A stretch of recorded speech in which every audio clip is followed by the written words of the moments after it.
Assalamualaikum warahmatullahi wabarakatuh.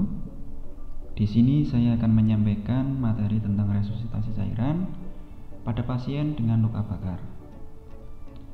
Luka bakar merupakan bentuk kerusakan dan atau kehilangan jaringan disebabkan kontak dengan sumber yang memiliki suhu tinggi, misalnya api, air panas, bahan kimia, listrik, radiasi, atau suhu yang rendah.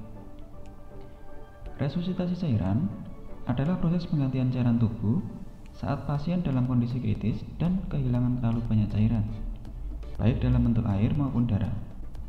Proses resusitasi cairan dilakukan dengan pemasangan cairan infus. Berikut penyebab luka bakar pada pasien. Bisa disebabkan oleh benda panas, asam yang kuat, karena listrik, dan sinar radiasi. Luas luka bakar dapat dihitung dengan rumus Rule of 9. Pedoman biasa yang digunakan untuk memperkirakan luas daerah yang terbakar yang disebut dengan hukum 9 Rule of 9, yaitu membagi daerah tubuh dengan persentase 9 per daerah tubuh. Kepala, depan dan belakang, dada, bagian punggung, tangan kanan, tangan kiri, kaki kanan dan kaki kiri. Ada 9 regio tubuh. Ada perbedaan pada pasien dewasa dan pasien dengan anak-anak. Berikut perincian lebih lanjut. Jadi untuk depan dan belakang tadi tangan itu 9, sehingga depan 4,5, belakang 4,5. Begitu juga untuk bagian depan, dada itu 9 dan perut 9. Oke, totalnya 18. Berikut tata laksana secara umum pada pasien dengan luka bakar. Untuk hari pertama, langkah pertama penilaian awal dan resusitasi. Bagian RW, tanyakan nama pasien, dengarkan apakah ada suara serak. Bila ada, menandakan adanya luka bakar pada saluran nafas atas. Berikan oksigen 100%, waspadai keracunan karbon monoksida, angka saturasi keracunan CO tinggi. Periksa gas darah bila perlu.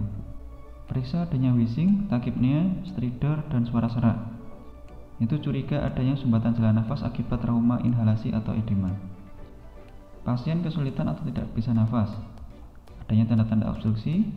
Bebaskan jalan nafas, bersihkan saluran nafas atas dengan menggunakan close finger, suction, dan intubasi. Luka bakar inhalasi, total burn surface area apabila lebih dari 30%. Luka bakar mengenai wajah, leher, atau torso beresiko untuk mengalami obstruksi sumbatan saluran nafas yang meningkat. Bagian breathing, gangguan bernafas dapat disebabkan oleh trauma inhalasi asap, luka bakar dalam sirkumferensial, dada atau abdomen, atau diakibatkan cedera dada lainnya. Singkirkan keracunan karbon monoksida, jauhkan penderita dari sumber, berikan oksigen 100%. Bantu usaha ventilasi dengan intubasi, pembersihan jalan nafas, bila perlu bronkoskopi untuk membersihkan sekret yang kental. Pertimbangkan eskarotomi setelah pasien distabilkan. Circulation, peroleh akses intravena untuk memberikan cairan resusitasi. Pilih tempat yang tidak terkena luka bakar. Area terbakar boleh dijadikan sumber akses. Usahakan mendapatkan akses sentral bila memungkinkan. Pada keadaan shock, target output urin 0,5 cc per kilogram berat badan untuk dewasa dan 1 cc kilogram berat badan untuk anak-anak. Pilihan pertama untuk cairan kristaroid, misalnya lingelaktat. Untuk formula utamanya menggunakan rumus Baxter atau Parkland. Kebutuhan cairan 4 cc per kilogram per persen luas area luka bakar. Setengah kebutuhan diberikan dalam 8 jam awal, sisanya dalam 16 jam diberikan secara tidak mendadak. Ketika target tercapai kira-kira 24 jam, ubah cairan menjadi D5 atau normal salim dengan 20 mg/kcl. Rumus Baxter dengan cara yang sederhana, yaitu jumlah persen luas luka bakar dikalikan berat badan dikalikan 4. Separuh dari sisa jumlah cairan ini diberikan dalam 8 jam pertama, sisanya 16 jam berikutnya. Hari pertama terutama diberikan elektrolit Rl karena terjadi defisit ion Na, dan hari kedua diberikan setengah cairan hari pertama. Contohnya seorang dewasa dengan berat badan 50 kg dan luas luka bakar 20%. Cara yang dibutuhkan, 20% ya, dikalikan 50 kg dikalikan 4 cc, didapatkan 4000 cc. Untuk hari pertama, 8 jam pertama diberikan 2000 mili, 16 berikutnya diberikan 2000 mili. Untuk hari kedua, setengah dari hari pertama, itu diberikan 2000 mili dalam 24 jam. Untuk hari ketiga, setengah dari hari kedua, yaitu 1000 mili. Berikut contoh untuk monitoring cairan. Untuk pemberian resusitasi cairan perlu dilakukan pemantauan cairan untuk menghindari overhidrasi pada pasien. Berikut instrumen penilaian praktikum resusitasi cairan. Untuk fase orientasi, memberikan salam atau menyapa pasien, memperkenalkan diri, menjelaskan tujuan tindakan untuk pemberian resusitasi, menjelaskan prosedur, menanyakan kesiapan pasien. Untuk penjelasan terkait tujuan tindakan, dapat diberikan penjelasan bahwa resusitasi cairan digunakan untuk menggantikan cairan yang hilang agar pasien tidak terjadi shock. Untuk fase kerja, menggunakan sarung tangan, cek kesadaran pasien, kaji kepatenan jalan nafas, evaluasi nadi apikal dan karotis serta femoral, cek tanda-tanda shock ya, periksa TTV, periksa nadi peripheral pada ekstremitas yang mengalami luka bakar, pasang IV kateter dan kateter urin, pantau masukan dan keluaran cairan per jam, kaji suhu tubuh, berat badan, alergi, nilai luas luka bakar dengan rule of 9, hitung kebutuhan cairan menggunakan faktor, atur tetesan infus sesuai dengan kebutuhan pada 8 jam pertama dan 16 jam berikutnya, evaluasi status neurologis, kesadaran nyeri dan tingkat ansietas, bereskan peralatan dan cuci tangan. Untuk fase terminasi dapat disampaikan bahwa perawat akan melakukan evaluasi terhadap pemberian cairan dan akan melakukan monitoring cairan pada pasien. Berikut untuk penilaian penampilan selama tindakan. Berikut contoh soal untuk kasus luka bakar dan resusitasi.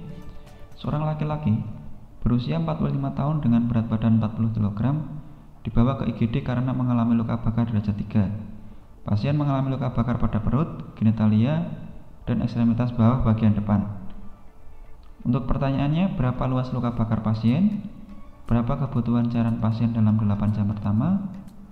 Berapa tetes infus per menit yang diberikan bila menggunakan infus set dengan faktor tetes 15 tetes per cc? Untuk cara menjawabnya, yang pertama yaitu menghitung luas luka bakar di bagian perut 9, genitalia 1%, dan ekstremitas bawah bagian depan 18%, sehingga didapatkan luas luka bakar 28%. Untuk kebutuhan cairan dalam 24 jam pertama di hari pertama, 28% dikalikan berat badannya 40 dikalikan 4 cc, didapatkan 4480 cc, sehingga kebutuhan cairan dalam 24 jam pertama yaitu 4480 cc. Untuk kebutuhan cairan 8 jam pertama, ini setengah kebutuhan 24 jam, diberikan 2240 cc. Begitu juga untuk kebutuhan cairan 16 jam berikutnya. Untuk menghitung tetesan infusnya 8 jam pertama, yaitu kebutuhan cairannya dikalikan faktor tetes dibagi waktu dalam jam dikalikan 60 menit, didapatkan kecepatan tetesan infus dalam 8 jam pertama yaitu 70 tetes per menit. Sedangkan untuk yang 16 jam berikutnya dengan rumus yang sama didapatkan 35 tetes per menit. Itu tadi untuk resusitasi cairan yang dapat saya sampaikan. Selanjutnya kita bisa diskusi. Bila ada pertanyaan atau masukan, bisa tuliskan di kolom komentar di bawah. Terima kasih. Mohon maaf bila ada kurangnya. Wassalamualaikum warahmatullahi wabarakatuh.